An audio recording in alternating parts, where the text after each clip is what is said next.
नमस्कार दोस्तों, मेरे YouTube चैनल पे आपका स्वागत है। मैं हूं मनीष। मैं आपको पढ़ाऊंगा भारतीय दंड संहिता की धारा 498 ए को। जाने से पहले आप हमारे चैनल को सब्सक्राइब कर लें, बेल आइकन की बटन दबा दें ताकि हमारी वीडियो समय से आप तक पहुंच सकें। आइए जानेंगे धारा 498 ए क्या है। महिलाओं पे घरेलू हिंसा को देखते हुए सन 1983 को एक अमेंडमेंट किया गया, एक संशोधन किया गया, जिसके तहत भारतीय दंड संहिता की धारा में अध्याय 20 का को जोड़ा गया, ठीक, जिसमें धारा 498 ए को रखा गया। या ए लिख दिए या का भी लिख सकते हैं, ठीक। धारा 498 का को जोड़ा गया। ये क्यों जोड़ा गया? क्योंकि महिलाओं पे होने वाली घरेलू हिंसा को देखते हुए महिलाओं की सुरक्षा को देखते हुए यह धारा 498 का लाई गई। ये किस पे लागू होती है, किसके द्वारा लागू होती है? ये विवाहित महिला द्वारा उसके पति या उसके नातेदारों के ऊपर लागू होती है। क्या कहती है धारा? ये धारा कहती है कि जो कोई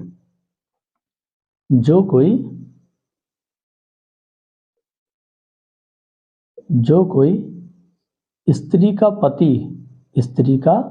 पति या नातेदार होते हुए स्त्री के प्रति क्रूरता करेगा, क्या करेगा? क्रूरता करेगा, वह ऐसे कारावास से दंडित किया जाएगा जिसकी अवधि 3 साल तक हो सकेगी। कितनी? 3 साल तक, ठीक। आइए जान लेते हैं क्या है कि जो कोई पति होते हुए या उसके नातेदार होते हुए, पति के नातेदार होते हुए किसी स्त्री पर क्रूरता करेगा, वह 3 साल तक सजा से दंडित किया जा सकेगा।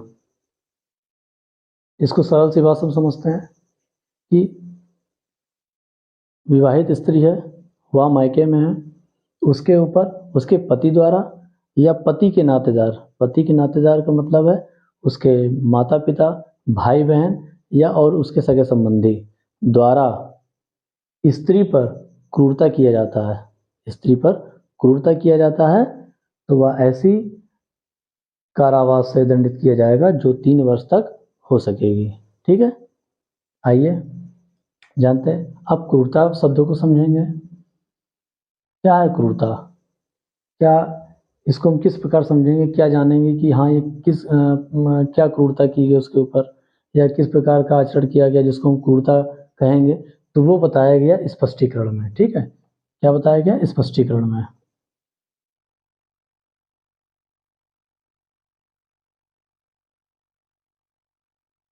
स्पष्टीकरण बताया गया किसको? क्रूरता के बारे में बताया गया है, ठीक। जानेंगे क्रूरता को। इसको 2 पॉइंट में समझाया गया है, एक का में और एक खा में। यह हूबहू दिया गया है भारतीय दंड संहिता की धारा 498 में। परिभाषा दे रखी है जिसमें बताया गया है कि जो कोई स्त्री का पति या नातेदार होते हुए स्त्री के साथ क्रूरता करेगा, वह 3 वर्ष से दंडनीय हो सकेगा, 3 वर्ष तक। और स्पष्टीकरण में क्रूरता को समझाया गया है। क्या कहता है कि जो कोई जानबूझकर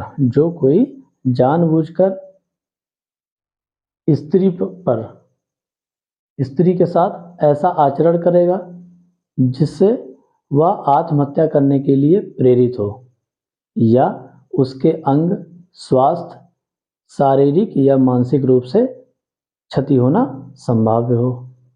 मतलब उसके साथ इस प्रकार उसके पति या उसके नातेदार द्वारा इस प्रकार का आचरण किया जाएगा ताकि वो मजबूरन आत्महत्या कर ले, या उसको मानसिक रूप या शारीरिक रूप से कोई क्षति पहुंचे या कोई दिक्कत पहुंचे।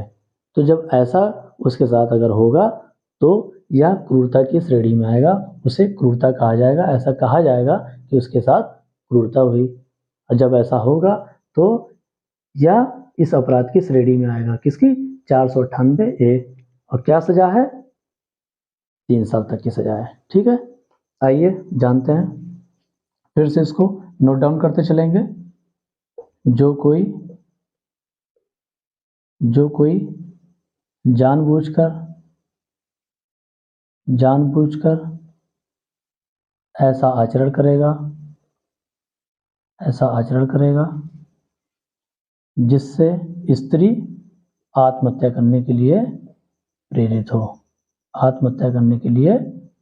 प्रेरित हो या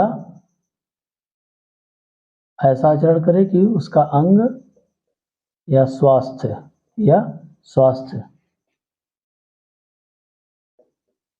मानसिक, शॉर्ट में लिखे दे रहे हैं, या शारीरिक, मानसिक या शारीरिक रूप से उसको क्षति होना संभाव्य हो। ठीक, मतलब उसके साथ इस प्रकार का आचरण किया जाता है कि या तो वो आत्महत्या कर ले या उसको मानसिक या शारीरिक रूप से कोई क्षतिकारित हो उस पर। ठीक, ऐसा या क्षतिकारित होना संभाव्य हो तो यह क्रूरता कहलाएगा। ठीक, इसी प्रकार खा में दे रखा है स्पष्टीकरण में खा में दे रखा है, क्या दे रखा है कि क्रूरता क्या है। 2 प्रकार से इसको समझाया गया है क्रूरता को स्पष्टीकरण में, एक खा में बताया गया है, एक खा में बताया गया है। बताया गया है कि यदि ऐसा करता है तो भी क्रूरता कहा जाएगा, यदि ऐसा करता है तो भी क्रूरता कहा जाएगा। तो खा में क्या है? खा में कहता है कि स्त्री का नातेदार, पति या नातेदार होते हुए उस पे किसी संपत्ति या मूल्यवान प्रतिभूति या विधि विरुद्ध मांग करता है या उस स्त्री के सगे संबंधी या स्त्री के नातेदार इस मांग पूरी करने में असफल हो जाते हैं, इसलिए उसको तंग किया जाता है। तो जब ऐसा किया जाता है उसके साथ तो वो क्रूरता की श्रेणी में आएगा। ठीक है, इसको नोट डाउन करते चलते हैं। स्त्री से संबंधित किसी व्यक्ति इसलिए बोला गया यहाँ पे क्योंकि मान लीजिए कोई स्त्री है, हो सकता है उसके माँ बाप ना हो, उसके बुआ फूफा ने शादी की हो या उसके मामा मामी ने शादी की हो या किसी अन्य रिश्तेदार ने उसकी शादी की हो, इसलिए ये शब्द आया है कि इसी स्त्री से संबंधित किसी व्यक्ति को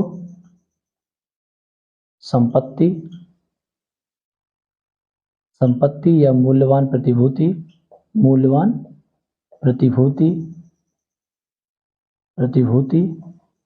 या विधि विरुद्ध मांग। ठीक है, इसको लिख लीजिए, शॉर्ट में लिख दिया मैंने। विधि विरुद्ध मांग करता है या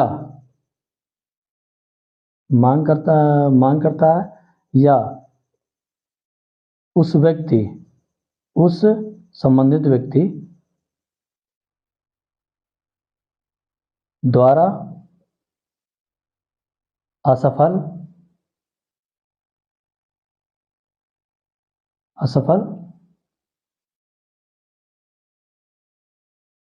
होने पर तंग करता है। इसको हम सीधी से भाषा में समझेंगे कि या तो उस पे इस प्रकार का आचरण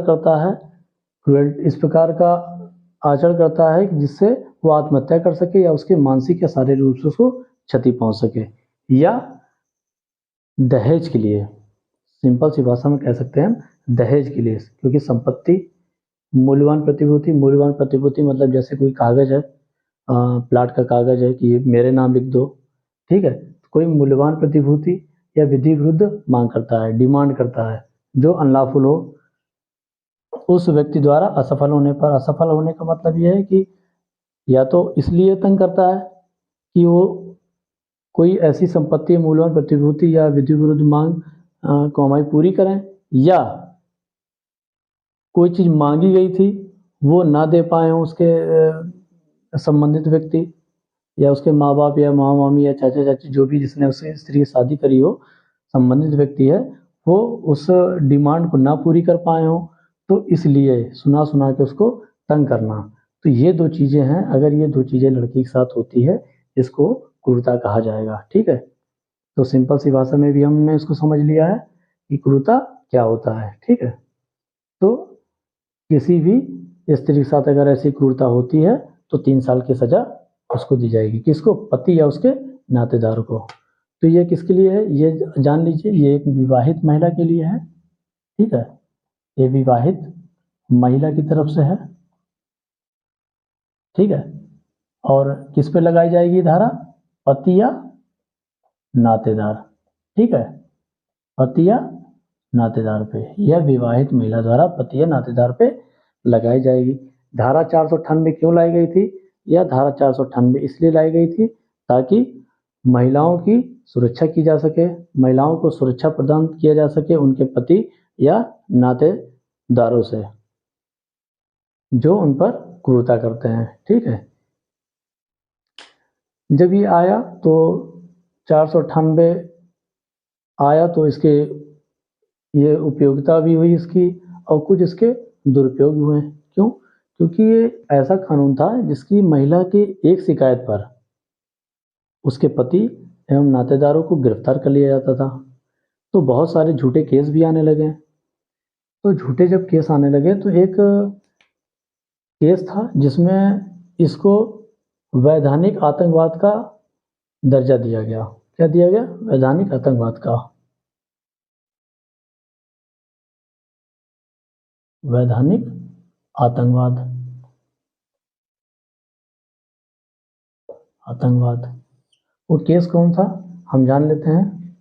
केस था सुशील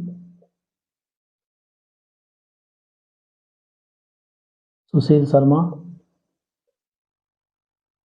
बनाम भारत संघ।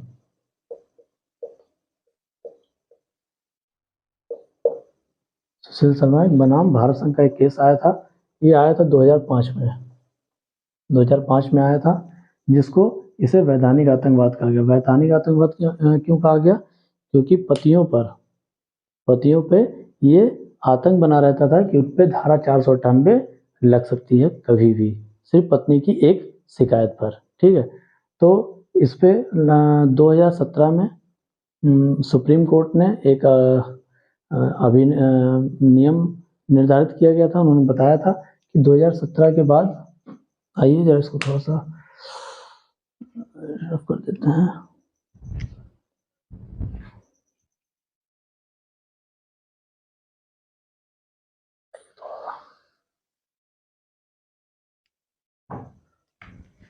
दो 2017 के बाद इसमें गिरफ्तारी पर रोक लगा दिया गया कि सीधी गिरफ्तारी नहीं की जा सकती है। इसकी सीधी गिरफ्तारी पे रोक लगा दी। पहले क्या होता था कि महिला की सिर्फ एक शिकायत पर पूरे पति को और पति के नातेदारों को गिरफ्तार कर लिया जाता। 2017 के बाद सुप्रीम कोर्ट ने जो आदेश जारी किया था उसके बाद डायरेक्ट गिरफ्तारी कैंसिल हो गई, ठीक है। गिरफ्तार तुरंत नहीं किया जा सकता था, जांच होगी, जांच होने के बाद इसको किया जाएगा, ठीक।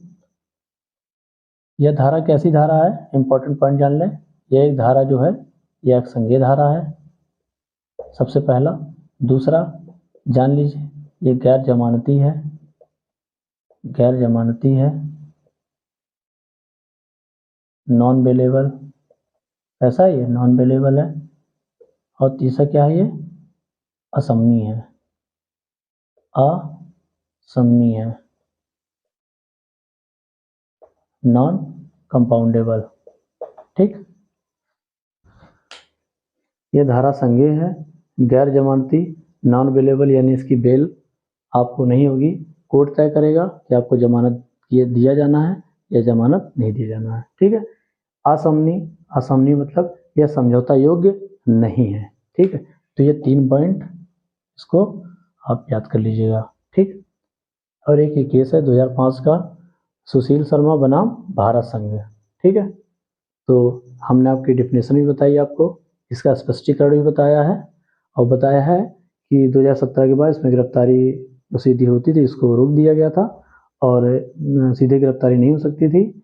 और यह एक संज्ञेय धारा है, गैर जमानती है और असमनीय है। ठीक है, यह विवाहित महिला द्वारा पति या उसके नातेदार पर लगाया जाता है। कब? जब उस पर क्रूरता की जाती है। ठीक है, और इससे संबंधित जितना भी हो सकता था जो आपके लिए इम्पोर्टेंट है वो मैंने आपको बताया है। उम्मीद है हमारी वीडियो आपको काफ़ी पसंद आई होगी और हमारी वीडियो को लाइक करिएगा, कमेंट करिएगा, जो आपके डाउट हो बताइएगा, मैं उसको कमेंट में आपको आपके क्वेश्चन का रिप्लाई करूँगा। ठीक है, चलते हैं, इजाज़त दीजिएगा। धन्यवाद। जय हिंद।